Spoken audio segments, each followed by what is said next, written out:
So the last video I did was talking about using the JDBC sync connector with Kafka Connect to take data from a Kafka topic and stream it down to a database. And we talked about some of the basics, the fundamentals, things like handling your schemas correctly and your serialization. Now I want to take another pass at this sync connector because it's so widely used and talk about things like keys and how we can use that in conjunction with ksqlDB to actually wrangle streams of data and join them together and write them down to a database. So maybe using ksqlDB and you want to do joins between different streams of data. Maybe you've just got some data in a Kafka topic that in our case here we're going to happen to populate from ksqlDB. But we're going to take a stream of data in Kafka, we're going to push it down to a database, and we're going to see how we can do things like evolve schemas and manage different fields and flatten fields and kind of do a bit more advanced stuff than we looked at last time. So check out the video from last time, make sure to subscribe to the channel that I've set up on YouTube, also subscribe to the Confluent channel as well. So let's dive in. First off, we're going to create ourselves a connector which is going to populate some dummy data. So here, this is ksqlDB. I'm just using it because it's a wrapper around, or it supports Kafka Connect as well. So we're using a Kafka Connect connector, and it's a source connector, and it's this connector called Voluble. So it lets us generate test data in a kind of a more sophisticated way than just like spitting out random data. So it's going to create two different topics. One's going to be full of customer information, one's going to be transaction information, and the cool thing here is that the connector actually makes sure that the transactions have got a matching customer. So it's generating test data. So we're going to set that running, and it says it's created it. So we can say show connectors, and it says that connector's been created and it's running. And if we say show topics, that will show us the topics that we've got on our cluster. And we've got a topic called customers and a topic called transactions. So what we're going to do now is we're going to model a ksqlDB stream and table on top of this data. So there's two important differences here, because a transaction is a stream of facts. It's an unbounded stream of events. So we're going to create it as a stream in ksqlDB. We want to know about every single event that comes into that topic. We're going to take the customer data and we're going to model that as a table, because in ksqlDB, a table gives us the state for a key. So we take a key and we say, what's the current state for that key? Both a stream and a table are driven by a Kafka topic, but a ksqlDB table will take the updates within the topic and it'll say, well, for each key, what's the state? What's the current state? What's the latest value for that key? So let's go ahead and do this. We're going to say here, create table.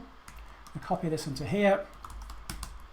So create table, and we're saying the key within the table is a varchar, it's a string, and then we've got our schema, we've got the name, the email, and the location.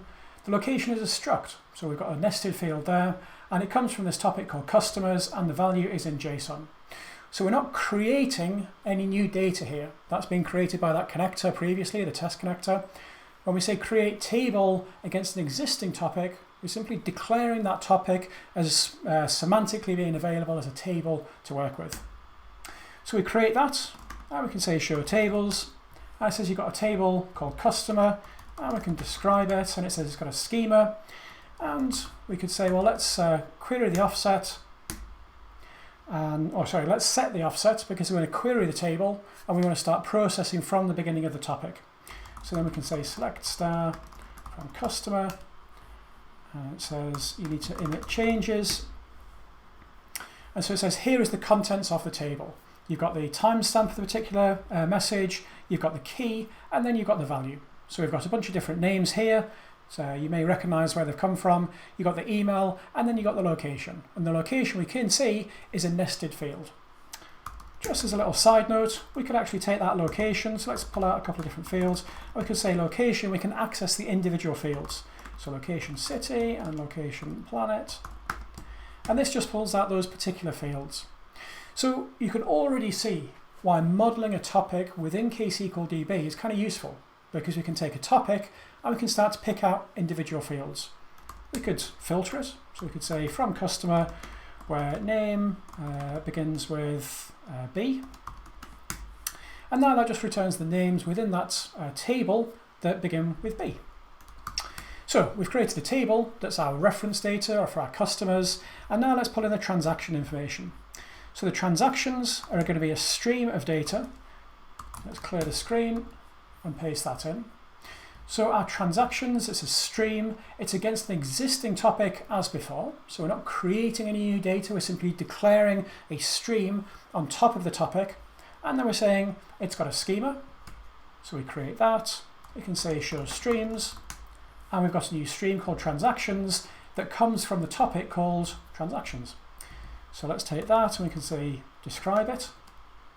And we can do a select style, or select certain fields, so customer, ID and cost and item from transactions. If it changes, just show me the first 5.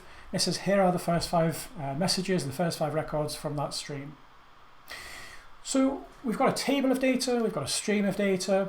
Both are underpinned by Kafka topics. And the Kafka topics, in our case, they're being populated by a data generator, but they're Kafka topics that could be being populated by anywhere. So we can take this stream of data, this information about things that people are buying and how much it costs and what it was that they bought, and we can join that customer field there for like who bought the thing, and we can find out who that person was, because customer ID is our foreign key here to our primary key on our customers table. So now we're going to create ourselves a new stream. So again, I'm just going to make sure that the offset is back to the earliest. It's the same session as before, so it will have been earliest already. It says, so here it's set it to from earliest to earliest.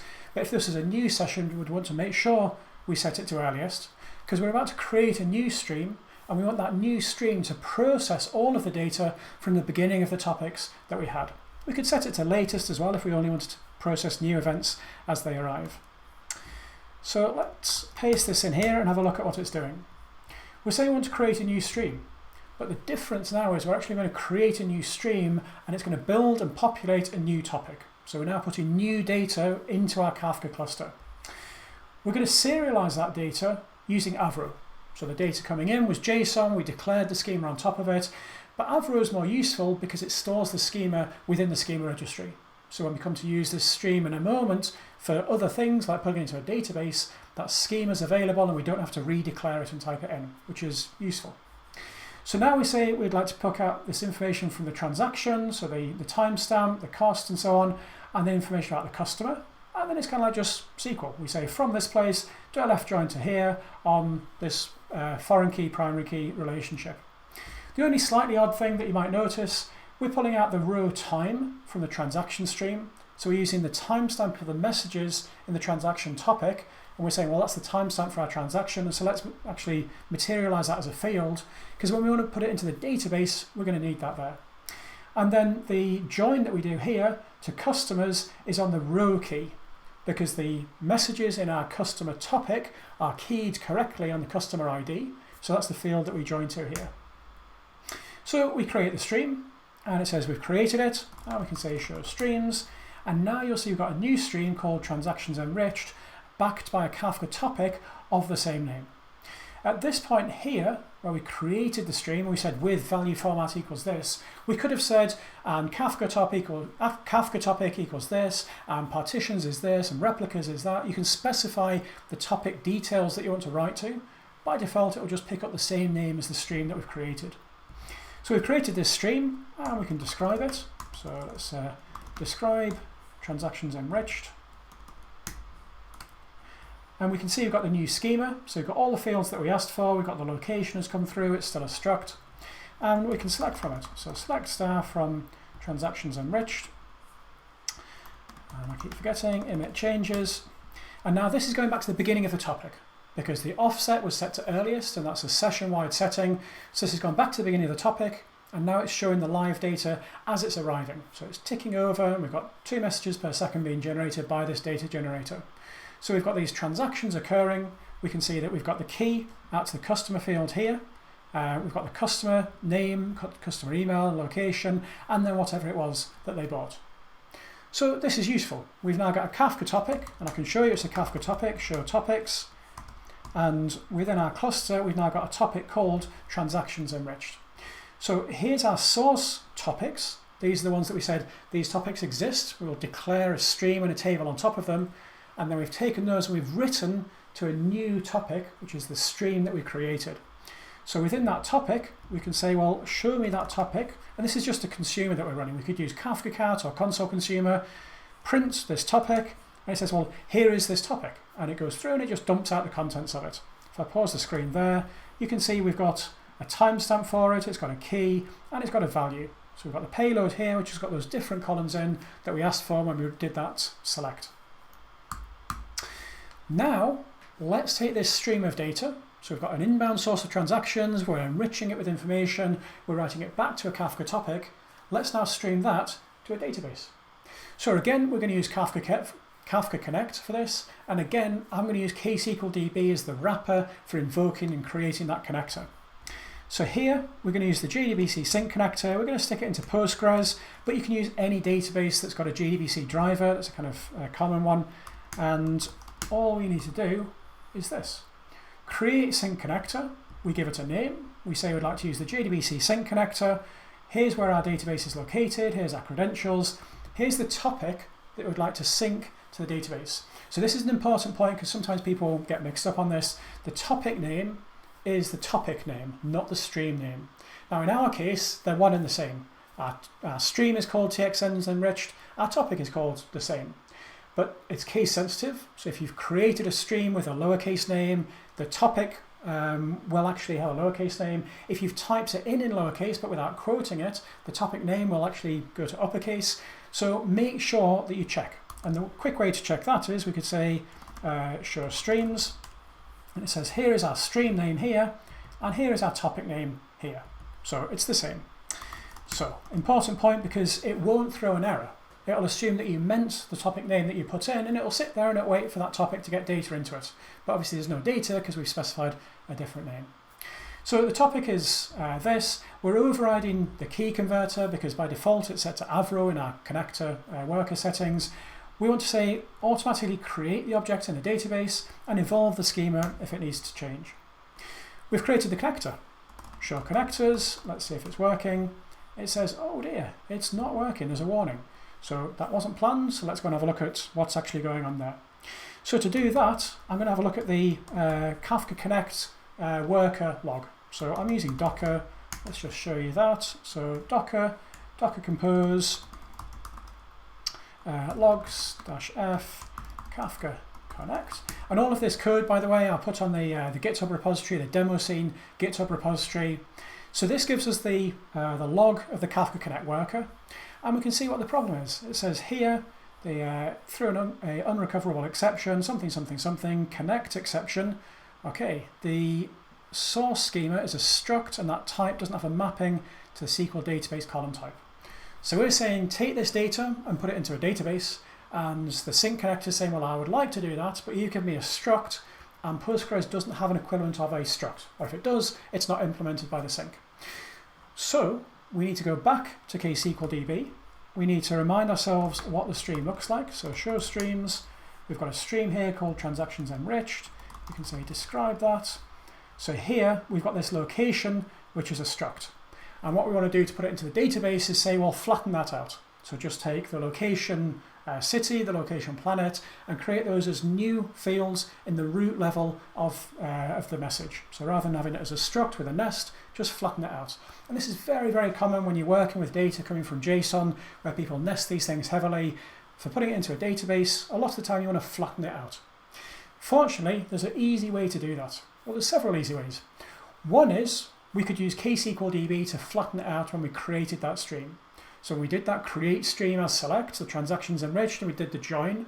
We could have said pull in the location city and the location planet and map those to new root level elements. That's one way of doing it. Another way of doing it is using a single message transform in Kafka Connect. So that's what I'm going to do here. So let's have a look at this new connector. We're going to run that, and it says the connector already exists, which it does. So let's drop that first. So drop the connector. Drop connector. Okay, and then create connector. We've gone and created it. Let's see if that's worked. Show connectors. And it says it's running this time. So that looks more promising. So now let's head over to Postgres. So we're going to create ourselves a new window. I'm going to bring up the Postgres prompt. And we can list out the different objects. And we've got a table in the database called TXNs Enriched, which looks promising. So let's have a quick look at the structure of it. With Postgres, remember it's case sensitive, so you have to quote the objects if they're in uppercase. And we can see now it's built as a table with these different fields in. And you can see here it's flattened out the schema. So that flatten SMT, which I didn't actually show you, so let me point that out to you here. This is the SMT, this is the single message transform here. So we've simply said when you run this connector as part of the Kafka Connect process, use a single message transform, and it's going to do this flatten here. So it takes any nested structures and it flattens them out, which has this impact down here. So the target schema looks like this. We've got our location, .city, location.planet, but that's actually just a field in the database.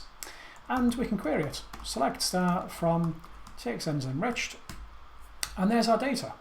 So there's our timestamp, our item, card type, and so on. Here's our location city, that's one field. Here's our location planet, that's another field.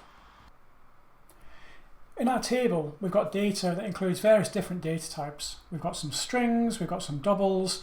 We've also got this field here, which is the timestamp at which the transaction occurred. Except it's not necessarily recognizable as a timestamp because it's stored as a big int. It's the number of seconds or microseconds since the Unix epoch, like in 1970 or whatever. And it's not particularly readable, and in Postgres it's come through as just a big int. It's not come through as a timestamp, so we can't use any time functions on it. So we're going to use another single message transform this time to convert the field from just a big int into a timestamp. So let's have a look at the new connector. Let's paste that in here, and we're going to replace the existing sync transactions connector with a new definition of it. So before I run this, I'll need to do the drop, but let's just walk through the configuration. So we've got the connection to the database, we've got the topic, which is the same topic.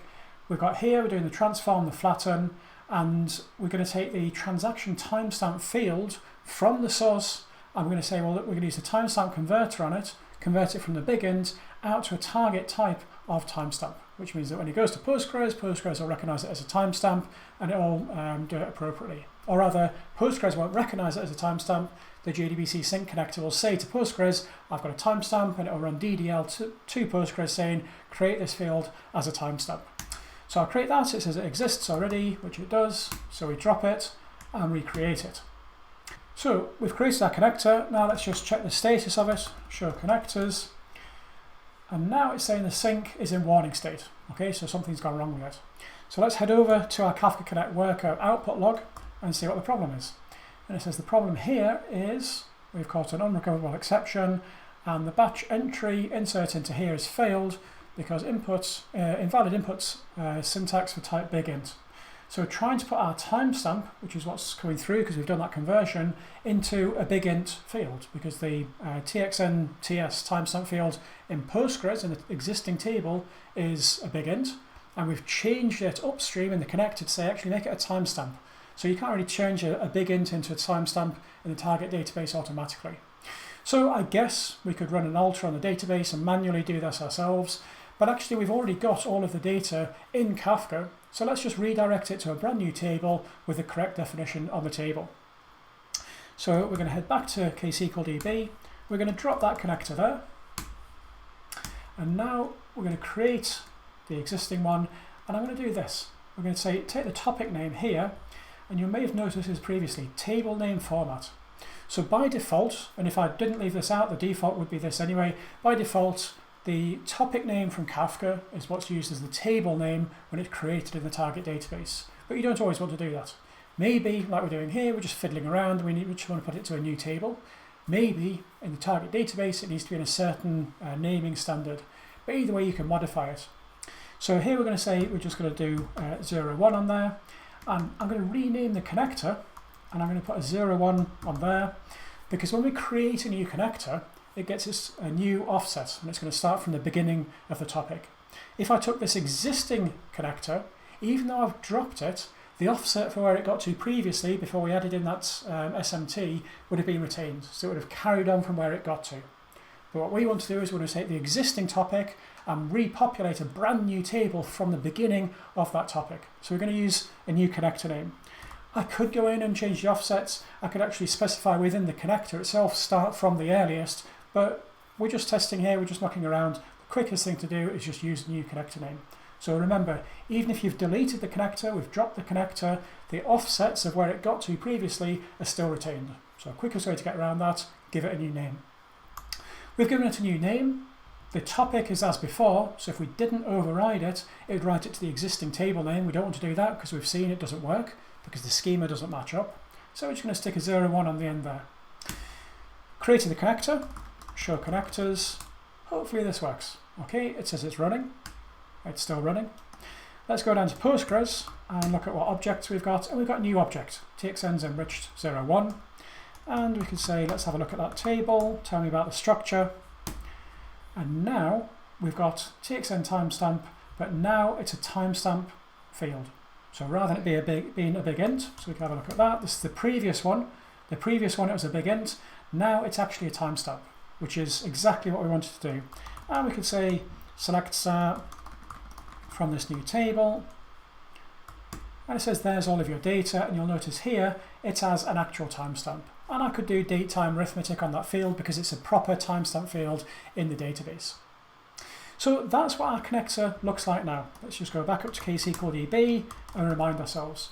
We've said create a connector against using the JDBC sync connector, take data from a Kafka topic, stream it into a database. Which database? It's this Postgres database here. Here are our credentials. Which topic? This one here. We could specify multiple topics if we wanted to. The key, as part of the key value message in Kafka, is a string, so we're going to use that when we take the key. We're going to create the table and the target. If we add in new fields, we're going to automatically add those into the target object.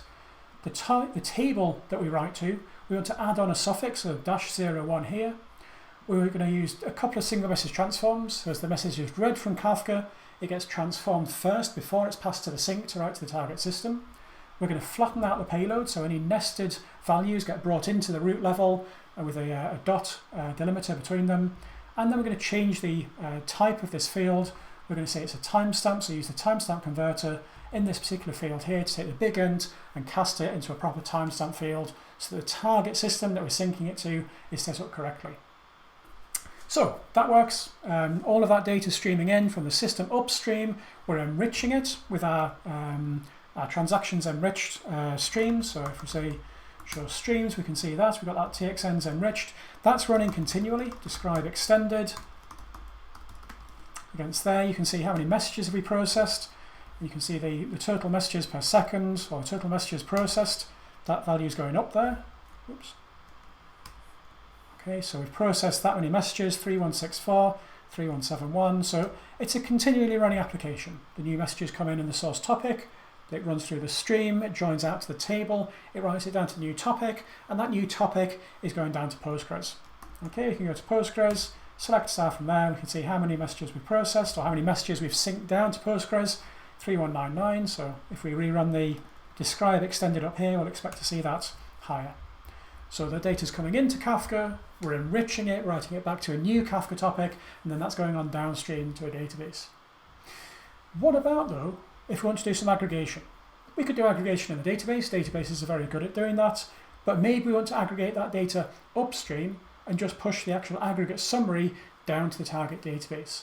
We can do that in ksqlDB, and I'm going to show you how. So we're going to create a table this time, because if you think about what an aggregate is a value for a given key. The key is our group by field. We can also do windowed aggregates. So in that case, the key is the group by field plus the window timestamp itself. So let's have a look at the items that we've been selling. Again, I'm going to set the offset back to the earliest, just out of good practice, because it's the same session, it probably is earliest already, but I'm creating a new stream, a new table. We want to make sure that it picks up the data from the earliest. So we've done that there. And now we're going to create ourselves a table. So aggregates are tables because it's a value for a given key. And now here we're going to paste this in. Create a new table. Again, we're going to serialize to Avro, and we're just going to analyze some information about the items that have been sold. So they're all beers, so a beers aggregate by hour. So we're pulling in the start timestamp of the window. So it's an hourly aggregate. So we're going to get the timestamp of the window there, what the item is, the total value that was sold, and how many. From this particular stream here, we're doing a tumbling window. So every hour we get a new window. That window starts as of the epoch, so midnight back in 1970 or whatever. So it's on every hour. So it's not kind of like from the first message coming in and then an hour from there. It's on the epoch offset, so by hour, and we group by the item. create the table, and that's created it and it's running. So from there, we can query the table. So if I say show tables, you can see we've got a new table. I can describe it, and it's got the fields in that we wanted. It says the window type is tumbling, you've got the timestamp there, the item, and so on. So let's query it. We can do what's called a push query from it. So if we get my query here, paste that in up there, and we can say select from here. We're going to take the window start timestamp, which is stored by default as an epoch. So we're going to cast that to something, or we're going to use a function to make it more readable, and then the different values from there. So here we can see we've got the timestamp. So it began at 3 o'clock. You've got the different names of the beers, you've got the total amount sold, and the total number sold. What you'll notice though is that those values keep on changing. So this is a push query. We're getting all of the data as it changes being pushed out to us. In a moment we're going to look at a pull query, and a pull query is where we simply query the state from the table. For a given key, what's the state? And it tells you and it ends. Whereas a push query is like subscribing to this change of values. So you can see here actually the hour has just ticked over. So it's now 4 o'clock, and if we page back up here, you'll see at 3 o'clock here, you've got all the different values for the 3 o'clock window, and some of them we have more than one entry. So like Duvel here, we sold 33 of them, Duvel here, we sold 34 of them. Because a new transaction will have come into the stream, and so the aggregate has updated, the aggregate has re-emitted the new value. So if we cancel that and look at the current values, you can see they're increasing all the time. So there's Duvel again. For this particular time window here, the aggregate's continually updating as this source data arrives. And we can take that, and that's a push query, we can run a pull query against it as well.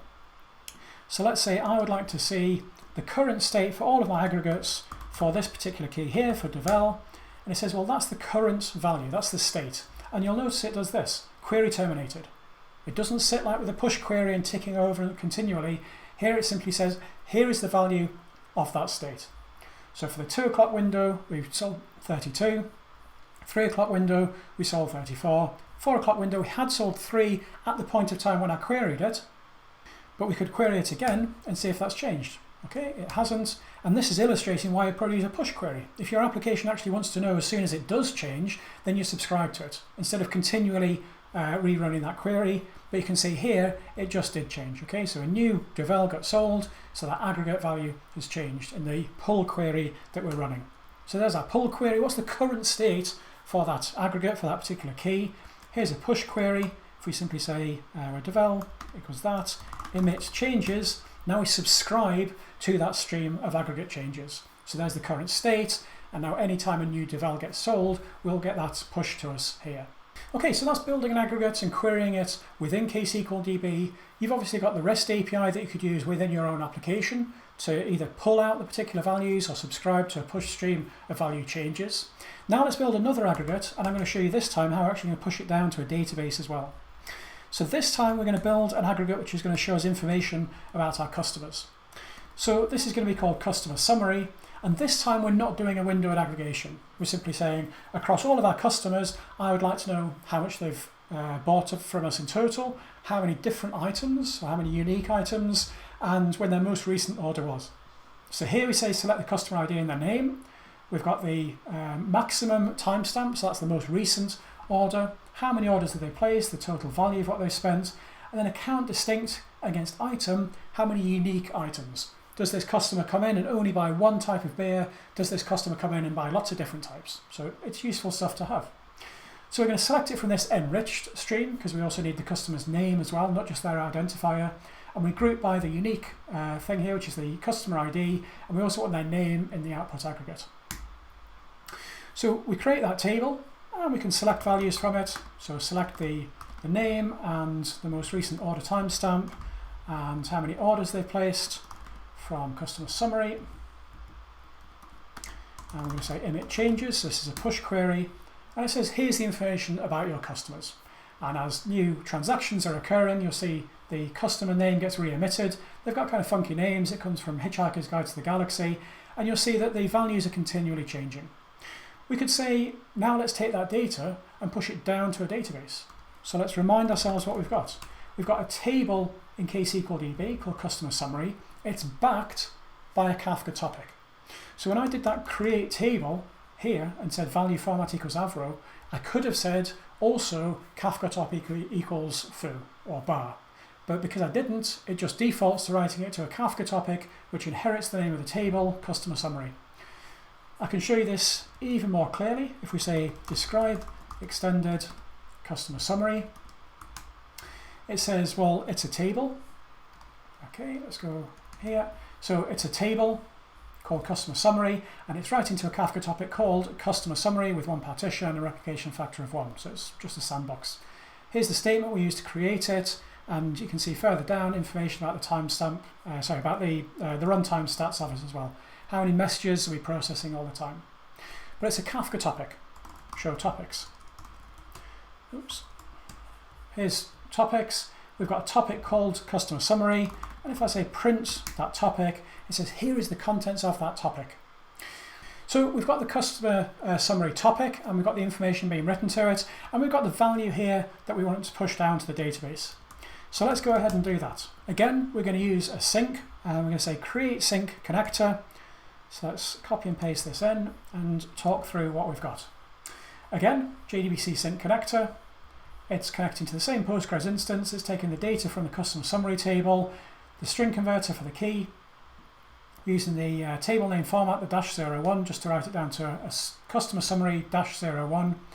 We're saying the most recent order TS field is actually a timestamp. It's not a big int, so write it as that down to the database.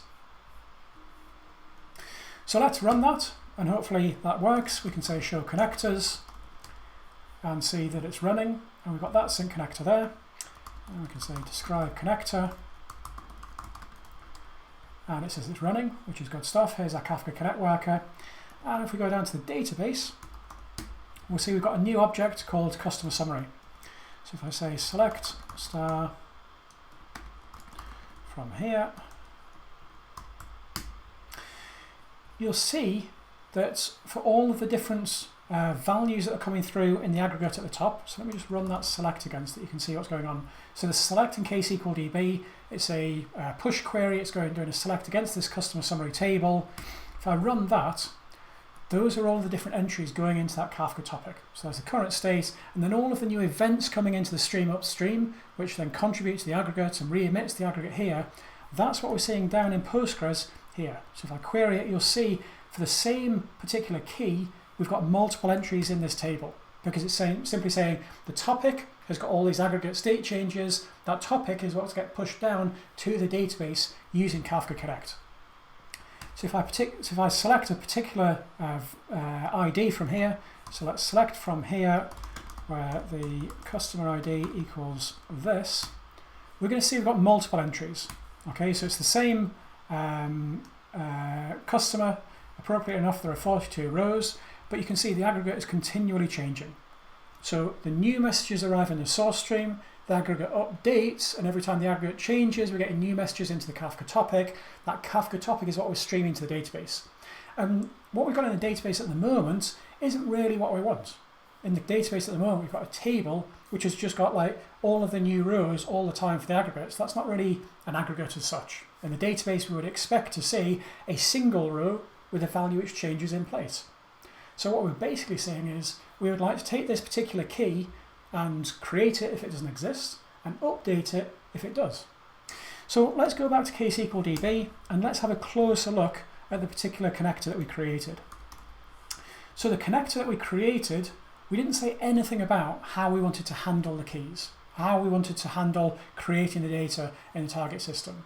So by default, it won't do anything with keys. It will just create the table structure in the target database with no keys or indices defined, and it will just insert new rows. So a new row in the topic, new row in the database, new row in the topic, new row in the database.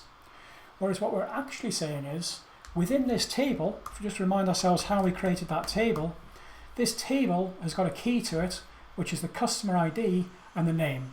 And we want to take the values from that, and we want to use that as the key for updating the aggregate in the database. And we can do this.